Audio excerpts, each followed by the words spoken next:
The AFCON is over and we are back in business. The Coppa Italia is still an organisational nightmare. Salernitana are still winless. And Spurs, well, they are still bottling it. It's like we never left. Welcome to the Anglo-Italian pod.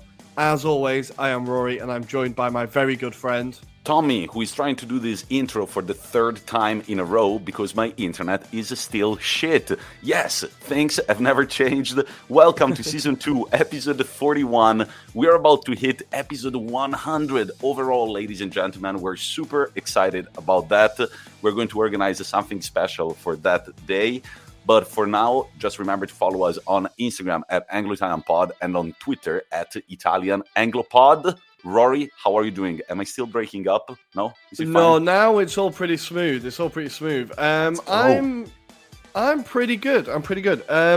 Yeah, I think I've got over the fact that the AFCON is over. I think I've got to the stage of acceptance in the 5 stages of grief, right? I've got to acceptance. It feels good to now be focusing back on the Premier League. As long as Arsenal don't break my heart straight away, I'm kind of nervous about tonight, all things will be good. So far, the results have kind of gone our way. So what could go wrong is all on us to decide our own destiny. We've never fucked it up before.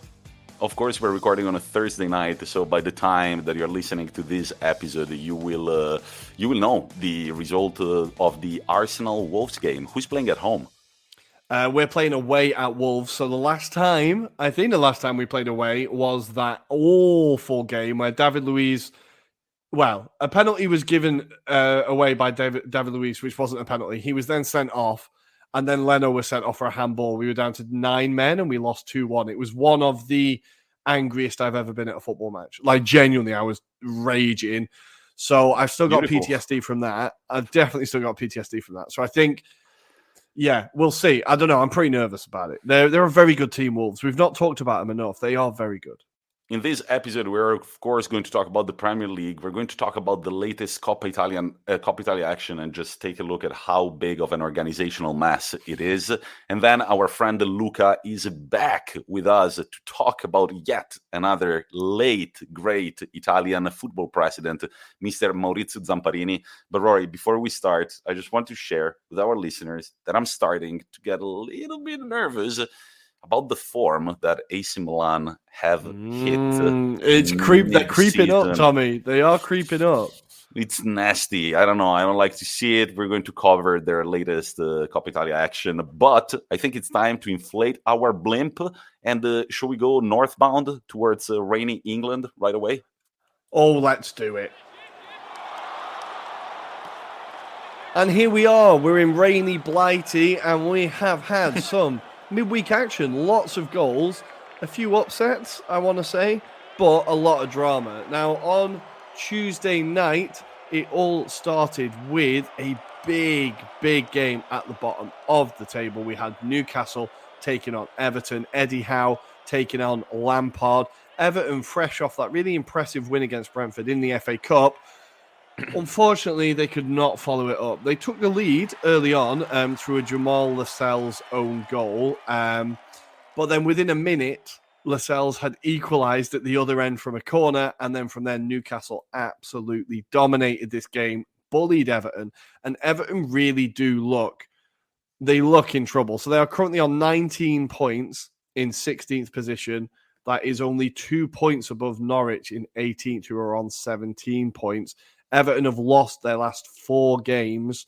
They are really not looking in a good place. The problem that I think with Everton is, well, one of the problems, we've talked about them a little bit, but this appointment of Frank Lampard, I think he did okay at Chelsea. I think he did okay.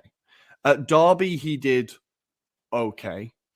And I think after the Chelsea job, he kind of ruled himself out of a few jobs. Like he thought he was too big for them. I don't know. I got a weird vibe. But what I remember a lot from his Chelsea days is that his team could not keep clean sheets. Like they conceded a lot of goals. And a problem or something you need to solve when you're down at the bottom of the table is your defending. And I do worry about whether Lampard will be able to fix that problem. I think he will get more out of their front line, like out of Richarlison and out of Calvert-Lewin if he can stay fit. I think you will see them improve attacking, like going forward, I just don't know if they'll be able to keep clean sheets. And in this game, they just capitulated really quickly. But we need to give Newcastle credit. The signings they've made are looking very sensible, very good, including Kieran Trippier. I was a bit dubious of it when they signed him. I was like, is he really what they need? Is he that great? What he has done so far is he's brought in experience. He's brought in a steady hand. He scored a beautiful free kick for them. And I feel like low-key, they've been very sensible in the transfer market. They've not just gone for big names. They've kind of gone, look, we need to do this in baby steps. And so far, so good. But one of the players who stood out the most for them is someone who was there before they were even taken over. And I don't know if you've ever had a chance to watch him much, but have you watched much of Alan Saint-Maximin? Just because you told me that, number one, he's a great social media follow, and number two, because you told me that he's fucking great to watch. And I haven't seen the most recent performances by him, but he's a player with a lot of flair and with a lot of talent, it feels like. I absolutely love him. I think he's like, so he got 2 assists in this game, if I'm not mistaken. And I think maybe on an episode or maybe off camera, I can't remember, we were talking about fun players aren't really allowed to be fun anymore. Was it us who were talking about that? I can't remember. But I feel like he's a fun player. He feels like he's just entertaining to watch, whilst also, as you said, being very bloody good. I think he's a threat to any defense in the Premier League. And I think he could be a player that they build that whole team around. He was key for them again against Everton. And I just think he's one of my favorite players in the league. Genuinely, I really, really do enjoy him. So he really stood out. Newcastle now, they've given themselves, it's definitely like a big result. As I said, like playing someone else who's down at the bottom. They've put themselves within 1 point of Everton, who do have a game in hand. But as we said, Everton's form is not fantastic. So you wouldn't really like game in hand at the bottom are different to games in hand when you're at the top of the table, right? So I feel like Newcastle will kind of be hoping that they can keep that gap with Everton, who do look like they're dropping like a stone. Genuinely worrying. Like, this club has never been relegated in their history. Like, it would be huge if this was to happen. Like, and I have to say, Newcastle unbeaten in 4 consecutive league games. I was just looking at that and I was quite surprised. The 2 of their latest 3 of their only 3 wins of the season in the Premier League came over the last 2 games. One against the Leeds 1-0, one against Everton that you were talking about 3-1, and before that the 2 consecutive draws, one against Watford 1-1 and one against Manchester United 1-1. Exactly. Yeah. And it does feel like this whole thing has felt like steady progress. Like Eddie Howe is slowly getting the message across, slowly improving the team, slowly. Like, it all feels like it's gradual but measured. And I think Newcastle fans will be really encouraged. Like, even players like Joe Willock, who had a really dodgy start to the season, was unbelievable last night. So I think they are starting to buy into Eddie Howe. He is starting to get his ideas across. And maybe my prediction of them going down could be wrong. What a shock. But elsewhere on Tuesday night. I was going to say, I was going to lead you into the next game after 2 consecutive. Lead me, Tommy, go for it. I will lead you. After 2 consecutive Premier League losses, the Hammers are back with the 3 points against Watford with a goal by Bowen. What about this game? Jarrod Bowen is doing his England claims absolutely no harm. I think he needs to be in the next England squad. He should at least be given it like a go to see what he can do. He's been unbelievable for West Ham this season. For them, it's a massive win, especially as how other results went. We will get onto that. West Ham had lost their last 2, so it was important for them to like just turn that form around. Okay, Watford are Watford, and it is Roy Hodgson in charge. You kind of think it'll take a while for him to have any kind of effect. But it was important for West Ham to get those 3 points. That puts them into 4th position on 40 points with a game in hand on Manchester United, who are on 39. So a great win for West Ham. Jarrod Bowen, get him in that England squad. But as I said, they are 1 point ahead of Manchester United, who had a really strange night at Turf Moor. So we know that Burnley are a very, very difficult team to beat, usually, although they are bottom of the table. Manchester United had 2 goals disallowed. The first one, I still am not quite sure why it was disallowed. I think they disallowed. So it was Rafael Varane who would have had his first goal for the club. I think it was because Harry Maguire, from what I saw, just stood still and the Burnley attacker ran into him. They gave it as a foul. I don't think it should have been disallowed at all. So Manchester United should have definitely been 1-0 up. They had the chance to go 2-0 up as well, but that was given as a foul on Pogba, or a Pogba foul on, I think it was Jack Cork, maybe. Again, very, very soft. So if I was a United fan, I would be very, very angry about both those decisions. But Pogba gets a goal for on his return to the team, or his recent return to the team.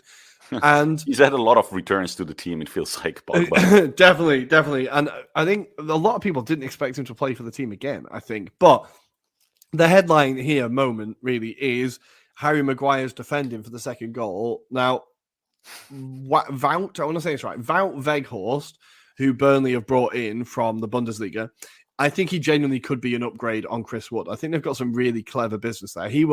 His play for this goal is beautiful, as is Jay Rodriguez's. But Harry Maguire gets pulled mad out of position, ends up blocking McTominay. They both kind of bump into each other. He chases Rodriguez down, makes a lame attempt to stop him. To be fair to him, I think if he'd have got any touch on Rodriguez, he's going down. It's going to be a penalty. So I don't really blame Maguire for that. It's the fact he got pulled out of position. But then I was thinking, Maguire didn't just turn into a bad defender overnight, right? It's like he's been going through some bad form, but what is it that's leading him to this? And I think, again, we're going to say the same words that we always say when we talk about Manchester United: defensive midfielder. I think the fact that they do not have a holding midfielder or someone who can screen that midfield means that Maguire feels like he has to go out to try and block these attacks early and ends up getting pulled out of position. Add that with the fact that he's got zero pace, it just means he gets caught out all the time. So I think it's like a mixture of him being in bad form and the massive holes in United's squad. So a really frustrating night for them, where they should have won if VAR had done its job properly. But for Burnley, a massive point. They've now drawn 2 games in a row against Arsenal and Man United. For them, that's going to be a big feather in the cap of look, see what we can do. We can turn up and make life difficult for these teams. We can definitely pick up more points. I think this relegation battle is going to be one for the ages. I think this is going to go down to the wire. It's going to be really tense. Yeah, and I just want to say, who is that pundit that always rips on Maguire? Is it... Van der Vaart? Van der Vaart. Sometimes that quote pops up again on social media, and I'm all about it. I feel like he's actually said a new one. Said something like, "Oh, I know players like Harry Maguire very well. I used to watch a lot of 11th division football right after I retired in the Netherlands," or something like that. Yeah, he said you see a player like him in every park in Holland on a Sunday or something. I was like, holy shit, did Harry Maguire shag your wife or something? What the hell? Are you really going after this guy? I did see someone on Twitter who was all I remember from Van der Vaart in the Premier League was him scoring worldies, but the rest of the time he was just out of breath, looking like he smoked 40 a day, 10 yards behind the pace. I was like, oh shit, that's actually a pretty accurate description of Van der Vaart at Spurs, I think. So he's definitely pissing some people off. But on Wednesday night, or last night, Wednesday night for you guys, Norwich... they drew 1-1 with Crystal Palace. Norwich were 1-0 up from the first minute. Timu Puki getting the goal. And then a moment that summed up Wilfried Zaha's career like no other. He scored an absolute beauty, rocketed into the top right corner. I saw and that. Then followed Beautiful. It up with one of the worst penalty misses you will ever see. A matter of minutes afterwards. And I think it really sums up kind of the spirit of Wilfried Zaha. For Palace, this is definitely 2 points drop. They should be beating Norwich. But again, as I said, these teams at the bottom, they're starting to get a little bit of form together. Like Norwich now, they've won 2 and drawn 1. So they're undefeated in 3. They're currently in 18th, 1 point out away from safety. It does feel like they're turning things round. For Crystal Palace, they really should be doing better. If Zaha puts that away, like he should do, they've got all 3 points. Patrick Vieira doing some good work there, but Crystal Palace, just that typical mid-table team, lose 1, win 1, lose 1, win 1, draw 1, win 1, lose 1. Just not much consistency there, unfortunately. But the headlines last night, I'm going to save the dessert until the end, but we'll go I knew you were. We'll go for Aston Villa 3, Leeds United 3. What game. Honestly, absolute insanity. From Aston Villa being 3-1 up to Leeds clawing it back to 3-3. There was two players that really stood out in this game. One is Daniel James. Now, he moved to Manchester United, and it was a move that seemed doomed from the beginning. It never really worked. He seemed a bit to have that like Adama Traore vibe of like loads of pace, but no end product. But he was a player that Leeds have been after for ages. Bielsa had really wanted him, and it feels like he's the definition of a Bielsa player. He just runs forever, absolute pace, just that high pressing that Leeds love to do. He fits into that system so well, and if Bielsa can get some end product out of him, he really could have a player there. He got 2 goals this game, absolutely key for Leeds, and the player for Aston Villa was Jacob Ramsey. Now, this player people are really excited about. He's kind of getting a bit of a relationship with Coutinho, which looks really promising for Villa fans. Ramsey got 2, Coutinho got the other. Neither team could defend. Tyrone Mings had an absolute shocker. Konza was sent off at the end. This game was honestly insanity, but it was incredibly entertaining. And friend of the show, AV Billy, who was on all the way at the beginning of the season. Yeah. It was his first game at Villa Park for 2 years. So we kind of had a bit of an interaction on Twitter, and he was like, yeah, the referee got most of my anger across that game. But by all accounts, he did enjoy himself, I think. So I'm glad that you did enjoy yourself, Billy. And then finally, the last game. Well, there was also Man City Brentford, right? We're not talking about Man City anymore, I feel like. No, because it happens. This game, Brentford shot themselves in the foot twice, like to a ridiculous degree. They gave away a penalty for no reason. And then the second goal, I watched it. De Bruyne. Yeah, they played it out from the back and just the keeper passed it straight to the City player. So it was like Man City did not play well at all, but Brentford just gifted them 2 goals. Yeah, okay, another 3 points for City. Brentford just need to be a bit smarter, especially for the penalty. He went to ground when there was absolutely no reason to, like 0 reason to go to ground. And Rory, finally, your little tiramisu, your little digestivo at the end of the dinner. I will just no. I'll let you go. I cannot ruin the dessert for you. But then I will tell you one thing that I was very happy to see.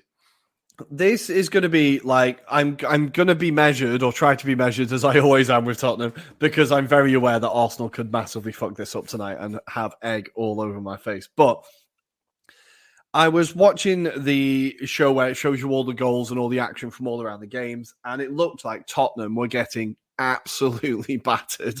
They've just Southampton all over them, and then somehow on the break, Tottenham managed to get the lead through Bednarek own goal. This 4th own goal for Southampton. Like, this guy loves an own goal. It gave Tottenham the lead. It was definitely kind of undeserved, but then very quickly, 5 minutes afterwards, Armando Broja, who is having an unbelievable season on loan from Chelsea, got the goal to make it 1-1. And then Tottenham go 2-1 up. Again, fairly undeserved, but Son Heung-min gets the goal. And I feel like we're going to talk a little bit about, has Conte improved Tottenham? I think he hasn't. But the one thing that Tottenham had before he came was the Harry Kane-Son partnership. And that is something that is still there, right? They will still always be able to score goals because those 2 players can play together. And they were very dangerous every time Tottenham got forward. But the thing that Conte hasn't provided is defensive stability. And in the 80th minute and the 82nd minute, Southampton scored the exact same goal twice, across from deep into the box. They won the header. It was a carbon copy of the goals. It was just the defenders not learning from their mistakes, not being drilled. And all of a sudden, Southampton are 3-2 up. They massively deserved it. Like, this was an incredible performance from Southampton. They had a bit of a rough start to the season, but Hassan Huttler is really getting them back to the best, the pressing, the like intensity. I really like him as a manager. You could see his celebrations at the end, just how much he loves Southampton, how much he cares about that club. The result meant everything to him. It's a huge, like a big like result for them. Like when they beat Liverpool away, now beating Tottenham away. It's another like flag of like, there we go, we've done it. We can upset these massive teams, or these not so massive teams, but in Tottenham's case anyway. But I think this is like, for Tottenham, the Southampton players just seem to be able to run through their midfield. Like, there was no there was no form of shape. There was no form of it was just Tottenham. It was just, Southampton just going at them. And defensively, no solidity. I feel like Conte really, every other club he's gone into, it's basically been a team ready to win the league. Like Chelsea were ready to win the league. Inter were ready to win the league. I think this isn't a team that's ready to win the league. And I think this could be where he's struggling. The beauty of it was him shushing the Southampton fans when they went 2-1 up, and then that panning shot of him just stood in the London rain, staring into the distance, looking depressed. It was beautiful. What are your thoughts on Conte? Man, number one, I want to say Tottenham in this game were not able to hold on to a lead. They go up 1-0, and then 5 minutes later, Southampton have equalized. Then they go up 2-1, and 10 minutes later, actually 12 minutes later, they're already down 1 goal. But man, one thing, look, I will forever be grateful for what Conte did at Inter. We've said it in another episode. He was like the great architect that built this team. And then Inzaghi is the great interior designer who's kind of putting the nice finishing touches inside. But one thing I don't miss about Conte is the aggressiveness, that shot of him shushing the referee at the end, just like with that kind of like mafioso attitude. I'm just like, it's kind of great when you have it because you're just like, yes, like he's motivating my players big time. But at the same time, sometimes it feels a bit over the top.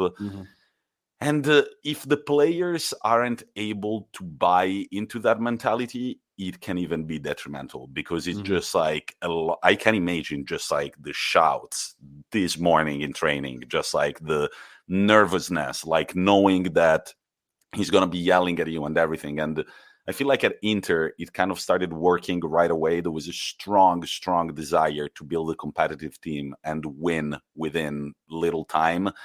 I feel like at Tottenham, maybe it's not working that well.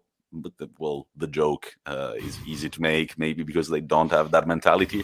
But yeah, when I saw him under the rain, shushing the referees, and the players pulling him back with that bad, I don't know, angry face, I was just like, man, that is a little over the top. I don't know. That was my thought. It does feel a bit like classless, right? But we know what to expect from him. But 100%. We know exactly what to expect from him. And what I've seen a lot on Twitter today is Spurs fans being like, what Conte needs to do is he needs to move away from the 3-5-2.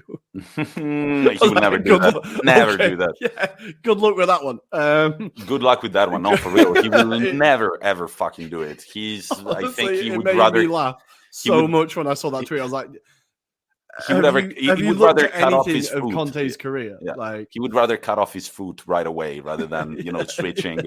He just has to bring success with that system, and if it's not that system, it's that system anyways.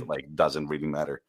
But tonight, Thursday, we've got Liverpool taking on Leicester and Wolves taking on Arsenal. Of course, by the time you're listening to this pod, you will know the results. Rory has already made his wrong prediction, only 0-0. What about the prediction for Liverpool-Leicester? I think it's going to be a bloodbath. I think Liverpool are going to absolutely batter Leicester. I think we've seen Leicester's defence has been absolutely nowhere. Liverpool are this is their first game back after AFCON with Salah and Mane. They could both arguably play, I think. I think this is going to be a bit of a bloodbath. Sorry, Leicester fans. I'm going to say 4-1. 4-1. At least you give them some lifeline. We are going to preview the Serie A and Premier League games after our bit with Luca.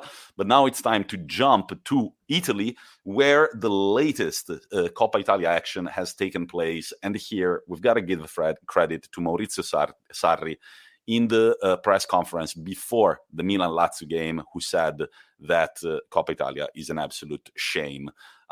If we look at the miracles that have been going on with the non-league teams in the FA Cup and thinking that Coppa Italia is our own version of the FA Cup, it's really a shame.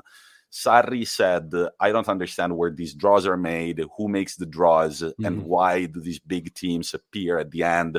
It's just like it's already written which teams are going to go out, and there is no fairy tale story. Now, we are going to get to the actual games, but I just wanted to make you notice one thing. The Inter Milan against Roma was played on Tuesday night, prime time, 9 p.m. Milan-Lazio was played on Wednesday night, prime time, 9 p.m. today we have, tonight, it's Thursday, we have Juventus taking on Sassuolo at 9 p.m. prime time. Mm-hmm. But there was this other game that has just been played. We'll get to the result. Atalanta-Fiorentina, which was not in prime time because it's Atalanta-Fiorentina and the people are not that interested in it. It was at 6 p.m. So I'm like, why did Inter and Milan get their own Coppa Italia night? Juventus gets its own prime time Coppa Italia action, and Atalanta and Fiorentina play at a time, we've said it over and over again, when the majority of people have just gotten off work. Of course, the stadiums are not going to be that packed. Of course, not many people are going to be watching those games. And also another thing, why on earth? Why is everything sudden death until the semifinal? The semifinal, it's a two-leg matter. And then the final is a normal thing. Who fucking makes this thing? Who is the organizer of this competition? It's a shame. And it's really... I would be happy if, of course, if Inter Milan won the Coppa Italia, but at the same time, I'm just like, it's a competition that Inter Milan played for 3 rounds. If we get to the final, what is that? Does that make... The frustrating thing is it's not difficult to get right. It's really not difficult to get right. Make it a straight knockout. Just do what the FA Cup does. Big teams come in at the 3rd round, right? You can draw anybody. You get weekends dedicated to it, like it's FA Cup weekend. If you're not in the cup, you don't play that weekend. Like, it's not difficult to get right. The FA Cup now even is doing the tie has to be settled on the day because you used to get replays. That's obviously a COVID thing, but I kind of hope they keep it. It's really not difficult to get right. But I feel like you have this conversation with the Coppa Italia every year and nothing changes. And it's the same thing that we said with the AFCON. Like, when will people take the AFCON seriously? When the media companies take it seriously.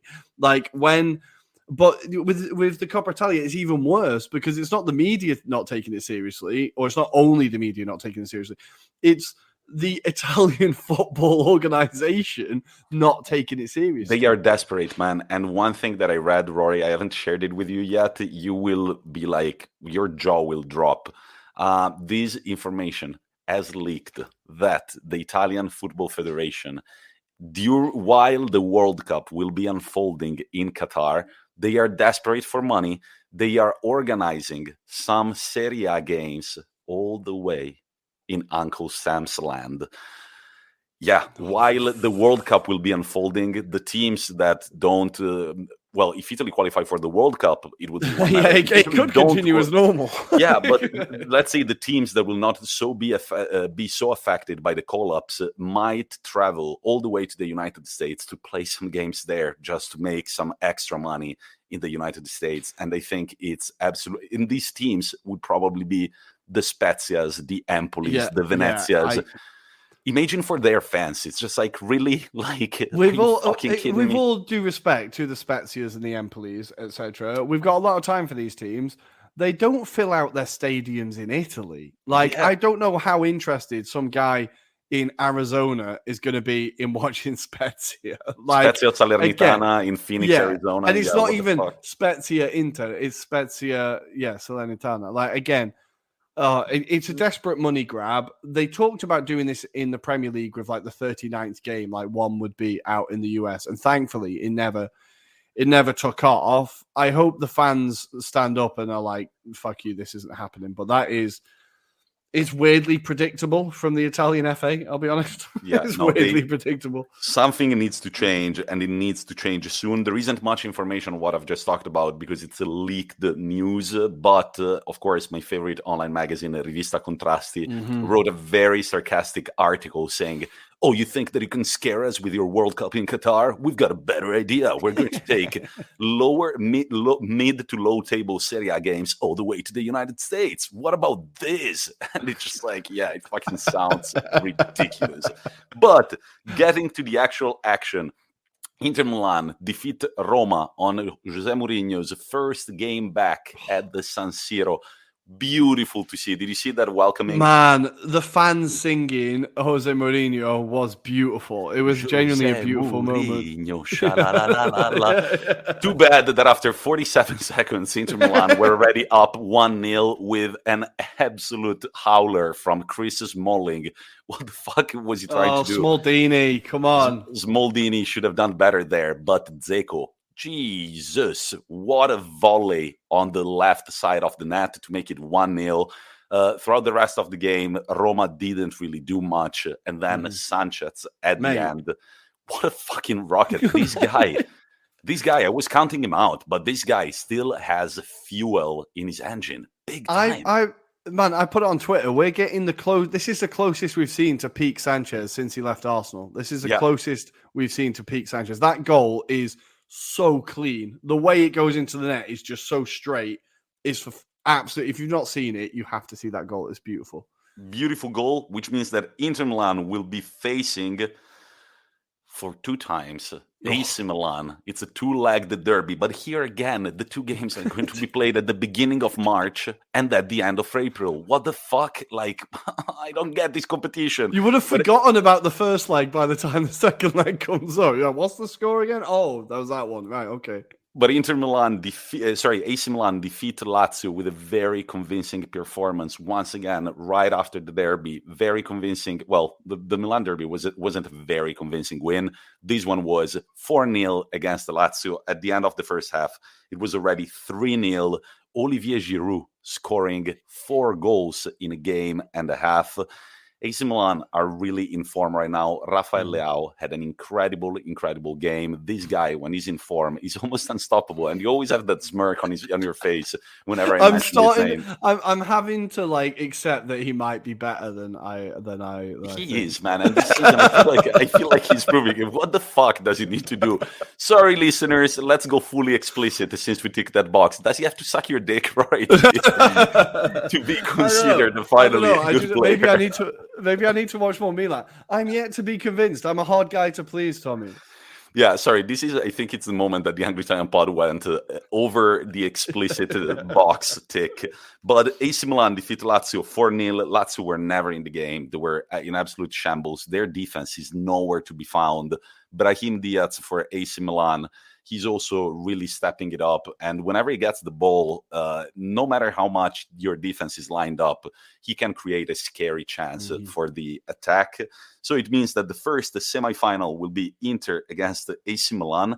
And tonight, as we were recording, the 6 p.m. Coppa Italian game unfolded. Atalanta-Fiorentina. Fiorentina took the lead thanks to a Krzysztof Spiatek penalty at the 9th minute. Zappa Costa equalized at the 30th minute. Boga made it 2-1 for his first goal in an Atalanta shirt. I've got him in fantasy. I need him to step up for Atalanta. I need him to start stepping up. But then it's a Piatek brace at the 71st minute to make it 2-2. No, and then Milenkovic from the defense at the 93rd minute makes it 3-2 for Fiorentina, who are the first semi-finalists in the other side of the bracket, waiting for Juventus to take on Sassuolo tonight on Thursday. So by tomorrow, guys, you should know the result, which means there could be the first Vlahovic-Fiorentina matchup in the semi-finals. So we're going to get 3 games of Fiorentina fans abusing Vlahovic for 90 minutes. And I feel like that guy, man.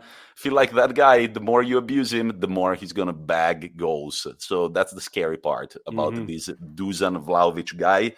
But maybe, who knows? By tomorrow, you should know, by the time you're listening to this, maybe it's a Sassuolo who are actually in the semi-finals. It would be kind of unthinkable, but we shall see.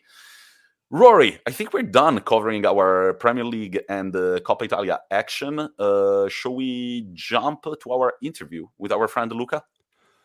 Yeah, let's do it. Let's get back to the weekly topics. It's not really an interview. It's more like a biography of a great late Italian president, nicknamed MZ like his initials, or Zampa. His name is Maurizio Zamparini. Started off in Pordenone, went to Venice, and then made Palermo big. Yes, that Palermo team from the early 2000s. Let's jump to our weekly topic. And we are back to our weekly topics, and we are back with one of our favorite guests, Luca. Luca, how are you doing today? Ciao guys, always good, always very good, always a pleasure to be here to talk about another monster, another hero, depends how you want to see it. I hope you will like the story, and I think it's really, really interesting, and we all should learn something from him. Not everything, but something. Okay, well, I think the listeners are going to be intrigued. And of course, we are joined by Tommi, as always. Tommi, give us a very quick summary of who are we going to talk about. Today we're talking about Mr. Maurizio Zamparini, also known as MZ, his initials, also the name of his biggest and most successful supermarket chain. He left us on February 1st, after a long illness, and the newspapers have been talking a lot about him. He was the president mainly of Venezia, but especially of the Palermo that a lot of Italian football fans might remember from the early 2000s. And today we're going to kind of take you back to his beginnings, how he became a big name in football, and especially what he did at Palermo. And what better guest than Luca, whom, when I met, was rocking a Luca Toni Palermo jersey in the gym of our school. Do you remember that, Luca? See, of course. Tony is one of the main characters we will talk about today. Legend Tony. For me, personally, still now one of my favorite players. Do you remember, Luca, when we were young and active and we still played football, I used to celebrate the few goals that I scored. I used to celebrate like Tony. That's exactly what I was going to say. They also amazing player, but the simple way he was celebrating, it was pure emotion. And then if we remember the World Cup, Tony was really a monster. And he is part of the story. He is in the story. So good. So let's go to the very beginnings. Maurizio Zamparini was born in Pordenone, in what I consider one of the most obscure Italian regions. I have never, ever been to Friuli, Venezia Giulia. It's in the northeast of Italy. Have you been, Rory? I've been. I went to Trieste. It's really beautiful up there, right? That's Friuli, no? Yeah, that's our windy city, Trieste. That's what they call it. A very interesting region. It is cold, I'll tell you that, yeah. Very interesting region, a mix of cultures, since it's right on the border with Slovenia. They have a very strange accent. And Zamparini had his beginnings in football in 1986, 1987, when he purchased the Pordenone Calcio that was playing in the C2 league, what is now called Lega Pro. At the time, it was Serie C. But Luca, how did he make his money? How did Zamparini make his money? See, in order to understand how he was successful in football, we need to first talk about how Zampa, we will call it Zampa, how he was thinking, how he was living life, and because everything rotates around his idea. Because basically, in Italy, if you talk about Zamparini, I tell you, 90% of the people, or even more, they will laugh. They will say, "I was crazy ideas, crazy stuff, even more crazy decision," which is true. We will go through them, but still, in my opinion, as a man, he was, and not only my opinion. In fact, as a man, he was extremely successful and successful businessman, exactly. And the most amazing thing for me that he was doing everything alone, always alone. Of course, especially during football period, he had some support, but in general, in Italy we say padre padrone, which is this idea that basically you are the owner of your own thing and you do how you want, the way you want, and no one can even give a suggestion, never. And he is the perfect example of this. I understand that maybe it's a bit, not democratic and a bit extreme. We've already gone through this when we were talking about It's literally the opposite of democratic. Exactly. These exact same words we've used already in another episode. It works. Yeah. This we have to recognize. It worked, or at least it worked for him. So that's why we are here to talk about this. One simple idea. Like in general, very simple ideas are very successful if you're good at implementing. Zamparini, since he was a kid, basically was buying things and then sell them at a higher price, make them better and sell them at a higher price. He did this all his life, starting with very simple things, and then growing. And it's not easy to do this. You must be a very clever man to buy even a small supermarket and sell it for double the price or even more. And that's that's how we started with supermarket chains. Exactly. So basically, he would buy supermarket chains, set them up for big distribution, and then when they were independent, they could work on their own. He would sell them to like giants in the supermarket business in Europe, and that's how he made his money. That's how he purchased the Pordenone Calcio that was playing in Serie C2. And then in 1986, he goes to Venezia, which is something that I had forgotten about. And Luca reminded me. And then when I was preparing for the episode, I went looking up. The first season was in 1986, 1987. And then in 1987, there is the very big first controversial move of Maurizio Zamparini in football. He decides to merge two different teams. Venezia on one side and Mestre, which is the neighboring town of Venezia, into the same team. Of course, this was something that he was advised by members of the Venice City Council. They told him that it would be a good idea, he would be a way to make more money. But of course, the fans didn't really appreciate it right away. Correct, Luca? See, this was is a niche what he did, because not many people know this event. But if you go to that part of Italy, it's still very fresh in their minds, because for those who doesn't know, Mestre is considered like the parking of Venice. Basically, Mestre is the place where you park your car when you visit Venice. Nothing true. more. Very true. It's the place before the bridge. So it's really like and it's not beautiful at all. It's actually not beautiful at all. Exactly. It's actually a pretty dangerous area as well. Yeah. See, it's a mix of useless and dangerous area. Also because maybe it's not that bad, but it suffers the fact that it's next to Venice, which is unique in the world. So imagine. And the idea of merging these two teams, which are also there is a big rivalry. Of course, they never liked. I was about to ask, like, was it a rivalry? Like, had they played each other a lot in the past? There was like a fierce rivalry there. Yeah, there was, but of course, Venice, it was always like a Serie A team for the importance of the city, of the players who played there, even in the past, remote past. Mestre, no, but because Venice was not always in the Serie A, there was like this, when you have like a neighbor team which is not good, but they wait all their lives to face you when you go down, when you go really, really down into categories. So this was the case. And at the time that he merged them, they were actually playing, both of them were playing in Serie C2. And one team took advantage of this move, and it was Palermo, because Palermo were in the lower league. Palermo were in the lower league, and so they took advantage of the free spot to get moved up to Serie C2. This is very important, because we will see later the life and the career of Zamparini will be mainly linked to the city of Palermo.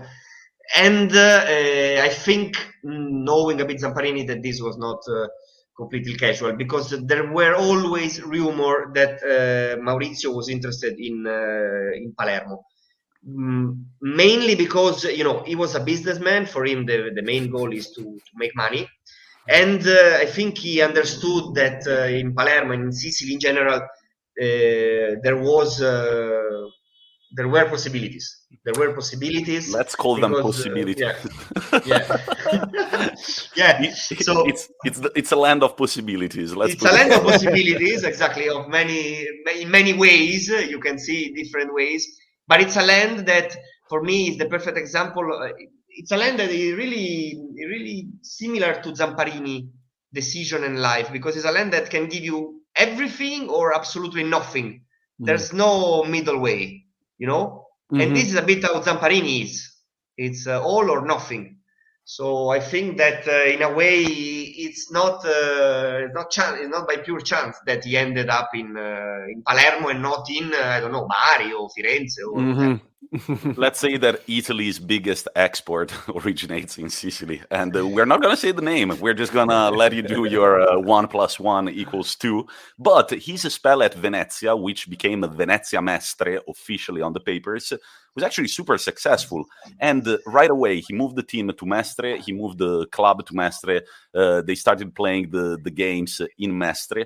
And in the matter of only 4 years, in the season 1991-1992, they were already in Serie A, managed by a pretty famous name in Italian football, Mr. Novellino.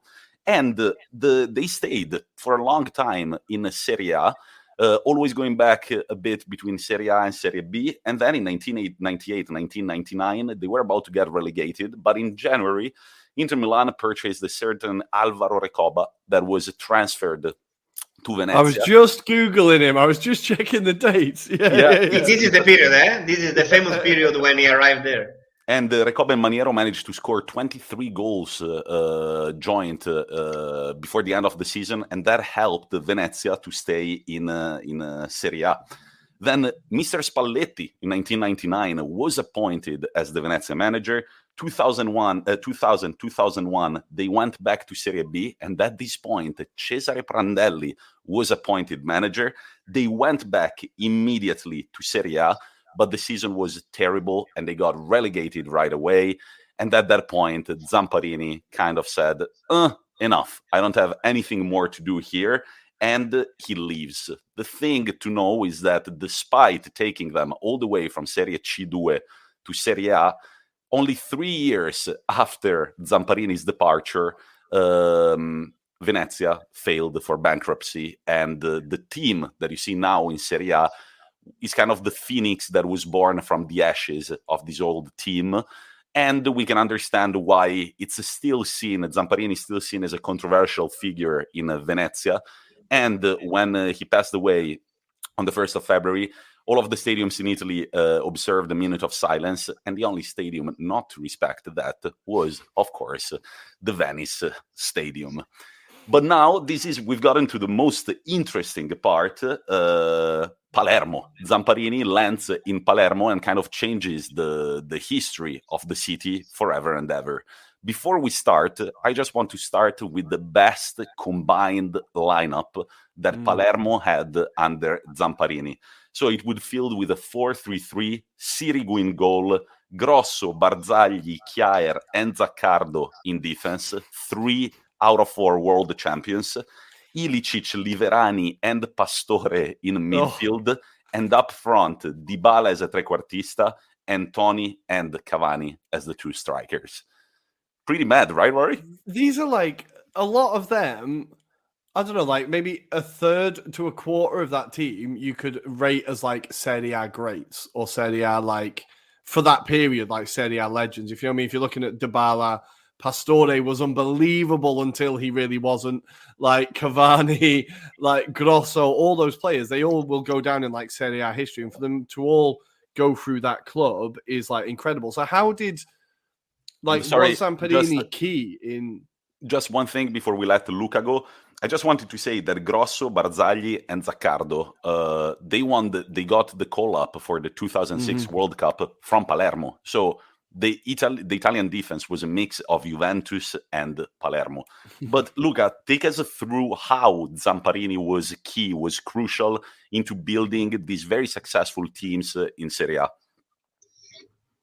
See, first of all, we need to understand why Palermo and not another place.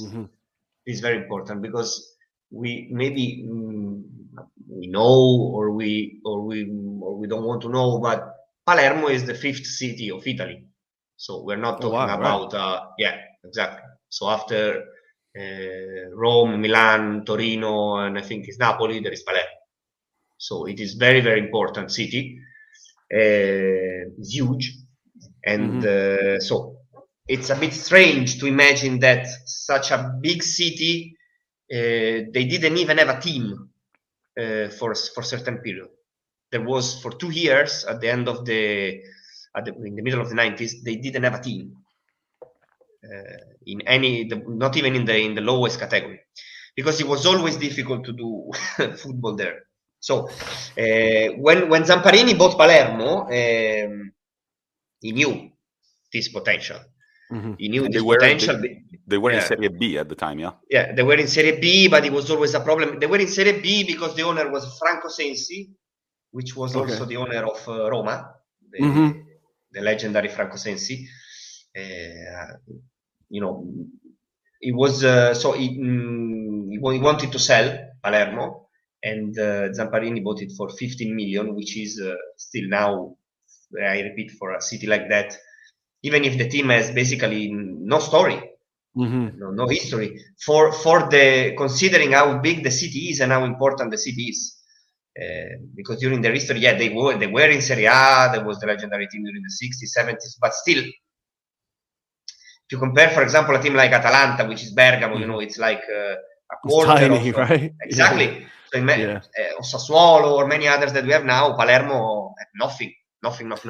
So he saw that opportunity to get a massive fan base, of course. Like the huge fan base was there, right? Yeah, exactly. Huge fan base. He could do whatever he wanted there. He started to build a supermarket there, and basically, again, he was using his business model, let's say like this, in every aspect. He did it in Sicily too, but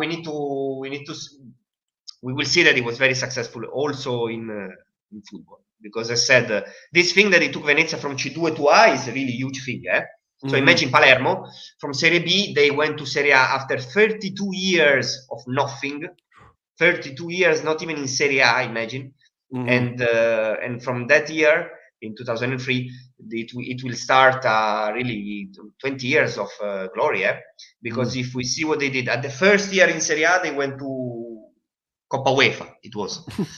That's incredible, really. That like you don't. I don't think there's been a team in the Premier League do that, really, get promoted and then straight. And they went to Coppa UEFA just because they failed the Champions League access at the very last moment. Because that year they were really amazing. It was Tony there. Tony was there. He was scoring. He was scoring a lot of goals. He was really amazing. But then already from the first year, we see how Zamparini mentality was, because Tony was coming from. Imagine that Tony started as a professional football player very late, before he was doing other things, and he was in the minor leagues, really down in Italy. This was Zamparini mentality: to buy something that has no value or little value, make it bigger, and then sell.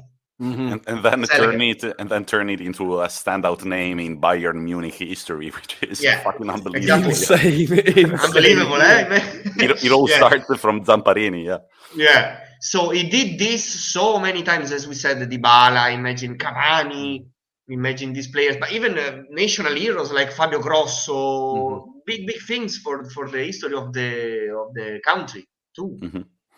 And about sport, obviously. So the first season he was at Palermo finished the 6th in Serie B.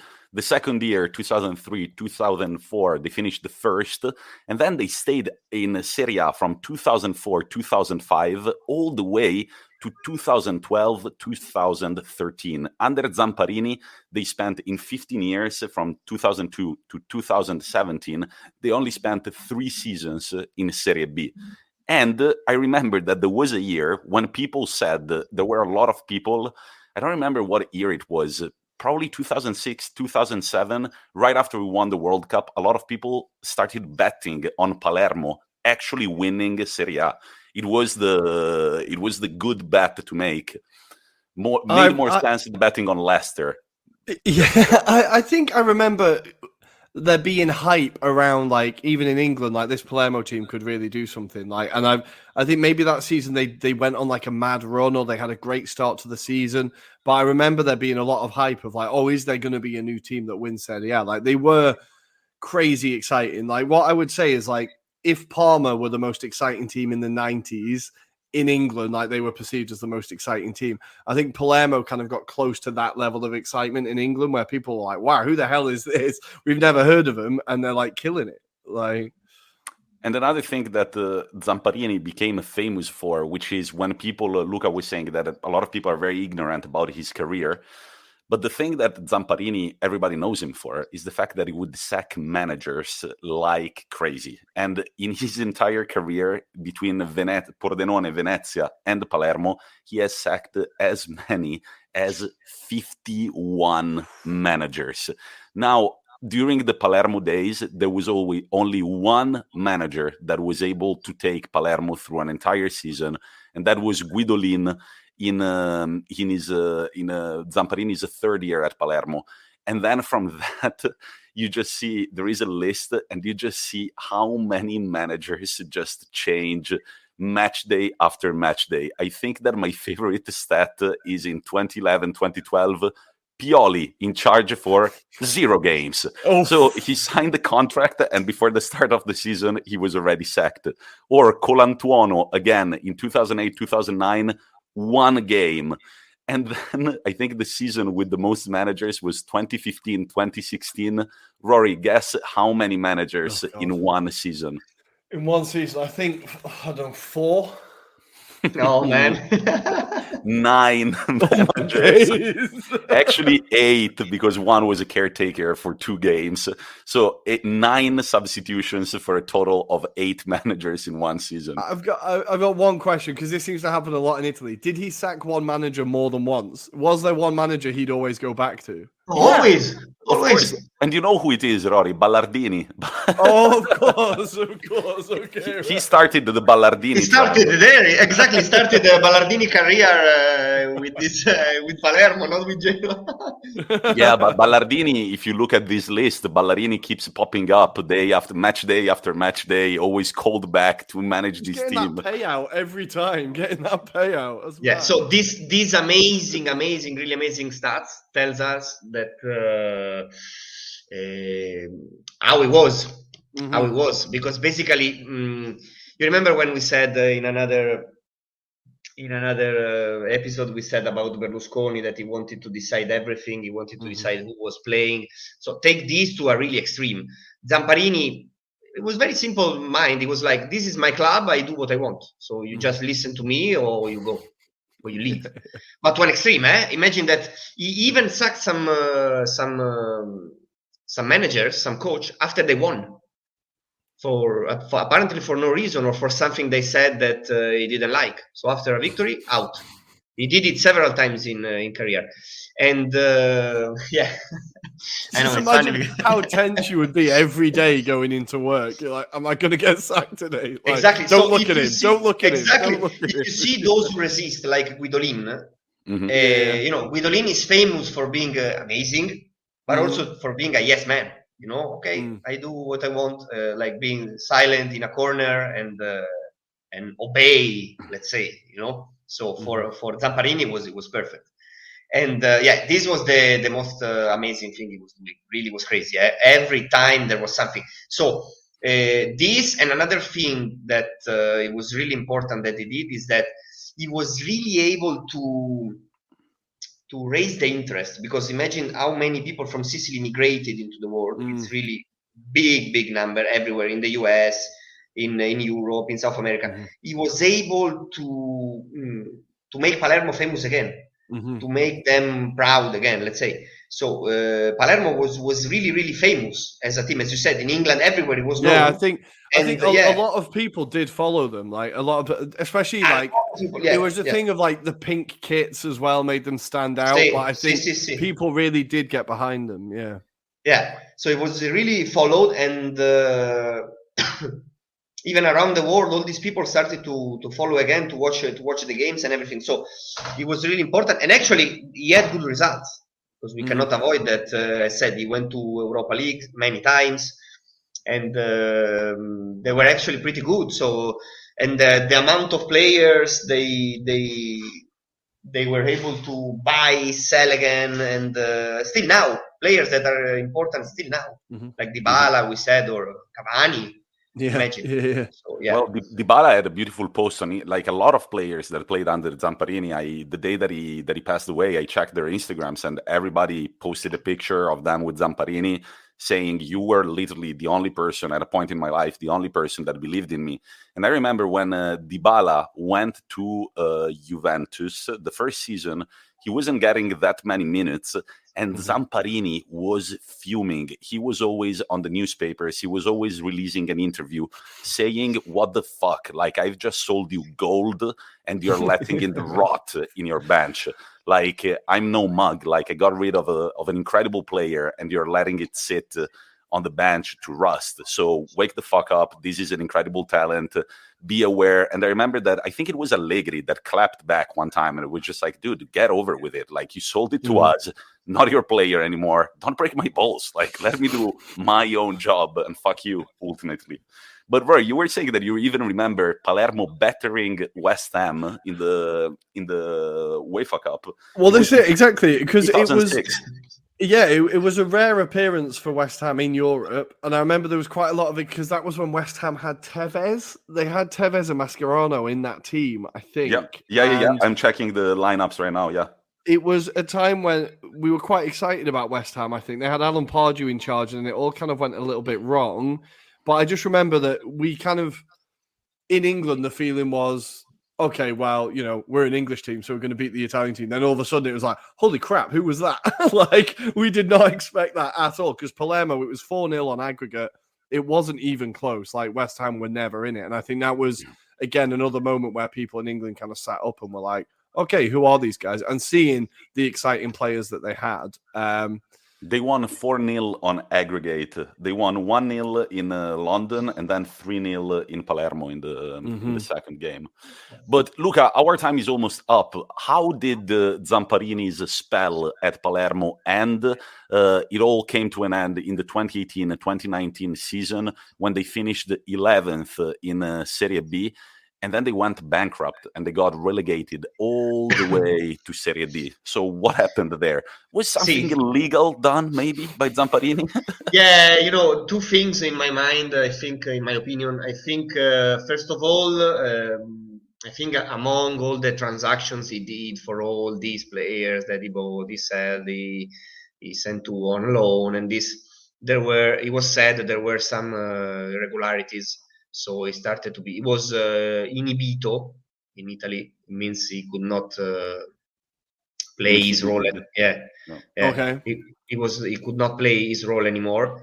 And I think simply he was getting old and a bit sick in general. I think in the last period, he tried his possible at least to not to make them bankrupt. He wanted to sell because during the years he wanted to sell. He was always saying, I sell everything, I leave, buy, you know, because he was this type of person. But in the end, it was good because many people tried to buy the club, but it was always like, you know, he was not selling if he was not sure that it was a good deal, as he did in his life. So in the end, he was procrastinating this, never doing, and he arrived to a point that basically they were in second division. I said 11th, so far from even the playoff. And he simply after he was banned, basically this is the end of the story, you know. I'm just reading illeciti amministrativi, inadempienze finanziarie. It basically means that from an administrative point of view, there were some things that were not fully correct. Let's say the Palermo had a lot of debts at the same time, and eventually he got under home arrest, which was very sad because you could already see that he was a very old man. Not saying that it was unfair. I mean, if you do something wrong, of course, it's the law, you have to pay. But it was quite sad to see because he was fighting at that point. I remember a few interviews saying, you know, people will always remember me for all the managers I've sacked, but really look what I've done for Italian football. And I hope that I will also be remembered for that. And seeing that long list of incredible players from the Ilicic to the Dybala to Luca Toni and so on, Barzagli, Zaccardo, Grosso, the man who will forever be enshrined in Italian history, just sharing the affection that they had for this man, you could really tell that he really meant a lot for them. Yeah, the final jewel, the final niche, I tell you, is that it's crazy because since he was in Palermo, he never, all these achievements, he never saw.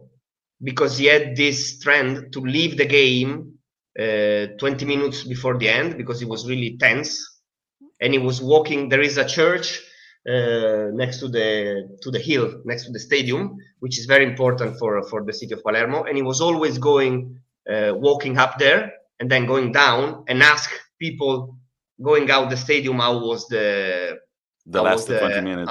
How was the final result? Yeah. So all the achievements or the failure, because, for example, when they missed the Champions League at the very last game in one season, I remember, against Sampdoria, he didn't see. So all these things he never saw, just on highlights, but never at the stadium. That's crazy, yeah?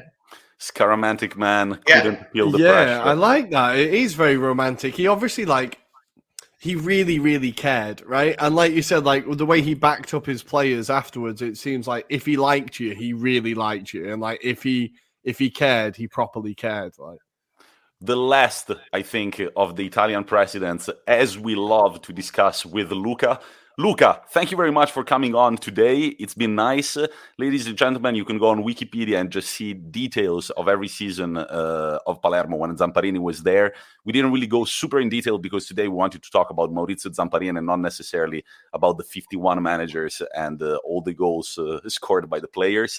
But Luca, you are going to go to the stadium next week to see Napoli-Barcelona. You know that Barcelona-Napoli, because you work as a steward at the stadium, you know that we take wrong predictions only at the Anglo-Italian pod. What do you think is going to be the final score at the Nou Camp? I think Napoli will lose. So I saw Barcelona during the last game against Atletico Madrid. They're good now, huh? Oh, that was a crazy game as well. That was such a good game. Yeah, they're good now. I think slowly they're playing how the coach wants, and I think now they are more comfortable with the overall situation. So I think Barcelona will win, considering the final score. Yeah, final score 3-1 Barcelona. 3-1 Barcelona. Will Oba get his first goal for Barca? Is Oba going to get his first goal? First goal. If he plays Aubameyang, I would bet on Adama Traoré. Okay, nice. He's from Barcelona. He played the first game very, very good. So I think I don't know. Napoli defense can be a bit confused. I think Adama Traoré. I would bet Adama Traoré.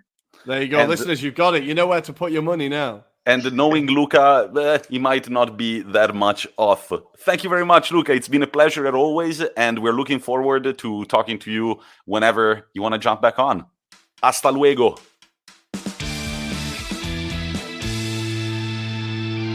Man, that was great to reminisce about a great period in Palermo's history, and a guy that I knew the name and I knew his antics, but I didn't know much about him. I feel like I genuinely learned about that. Did you enjoy it? I enjoyed it. Yeah, it was fun.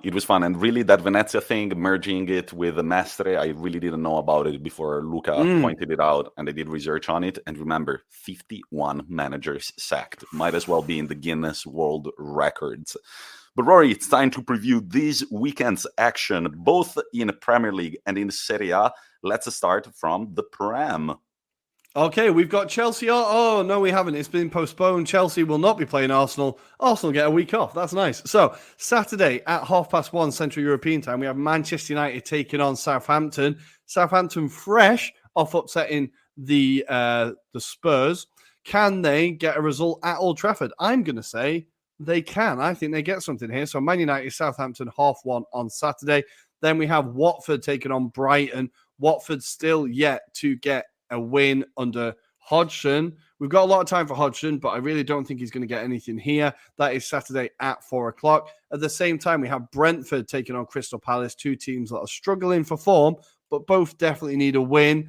Also, we have Everton taking on Leeds United. This is another one at the bottom of the table. As we said, Everton kind of slowly sinking. Leeds trying to get themselves up there. There's 4 points between them. If Leeds get a win here, this could basically see them safe. I think that is Saturday at 4:00. Then the late game on Saturday at 6:30, Norwich City will host Manchester City. Now, Norwich City have been in better form, but this might be where the better form ends. I do fear for them here. That's 6:30 on Saturday, Norwich City, Manchester City. Then Sunday, the first kickoffs we have At 3 o'clock, we have Tottenham taking on Wolves. Newcastle taking on Aston Villa, which I feel like is that'll be a really interesting game, I think. Burnley taking on Liverpool, and then the late game on Sunday, Leicester City taking on West Ham. And the final game, that's the next game in hand. On Tuesday as well, we have Manchester United versus Brighton, but we can talk about that on Monday. That is the Premier League weekend. I'm going to say the games you need to look out for are Man United, Southampton, Newcastle, Villa, and Leicester, West Ham. It all kicks off in Serie A on Saturday at 3 p.m. with Lazio taking on Bologna. And at 6 p.m., we've got a possibly title-deciding matchup. Inter Milan travel all the way south to Naples, and we are only 1 point ahead. So with one game in hand, if Napoli and AC Milan both get a win, Inter would be second with one game in hand, which could virtually see them first. But this game is going to be intense. It's going to be a title-deciding challenge. And definitely one of the two games that you need to look out for this weekend in Serie A. At 8:45 p.m., on Saturday, we've got Torino taking on Venezia at home. Venezia haven't won a Serie A game since the end of November. It was November 21st. Torino kind of struggling with form, but I think this could be an interesting nighttime matchup. And then on Sunday, we've got AC Milan taking on Sampdoria. Empoli-Cagliari at 3 p.m. alongside the Genoa-Salernitana, a relegation battle. We've quickly mentioned it in the intro. Salernitana were about to win the game against Spezia, but each of Simone Verdi's beautiful free kicks were equaled by Spezia penalty, and the game ended up 2-2. So this is going to be another game that Salernitana really need to make points in if they want to survive. And then, always at 3 p.m., Hellas Verona Udinese. At 6 p.m., Sassuolo Roma, usually a game with quite a lot of goals. And at 8:45, Atalanta Juventus. Atalanta are not in form at all. Their last win was on January 12th against Venezia in a Coppa Italia game. And in 2022, they've won 2 games consecutively, drawn 2 games consecutively, and then lost 2 games consecutively across all competitions. They are struggling a lot with injuries, players testing positive to COVID. We've already talked about Ilicic not available in the squad. So they're really struggling. But if they don't wake up, despite having one game in hand, the Champions League might as well just be a dream because Juventus are back in form. And this is a direct matchup they will want to at least get 1 point. But I think it's going to be very, very hard for them. They're going to play at home. And we've already said that this year in Serie A, Atalanta have won only 3 games out of 11 in their home stadium. Definitely an interesting matchup, but we are done with our episode. We're going to talk to you again on Monday night during our Euroreview live on Twitch and YouTube. Make sure you follow us on Twitter at Italian AngloPod and on Instagram at Anglo-Italian Pod. And now I will leave it to Rory to send you off with our customary end of the episode quote. And it could only be from one man, Zamparini himself, where he said, "I feel like mafia was invented just to give jobs to the Anti-Mafia Commission." Thank you for listening, guys, and have a great weekend. No cats were harmed during the recording of this podcast episode.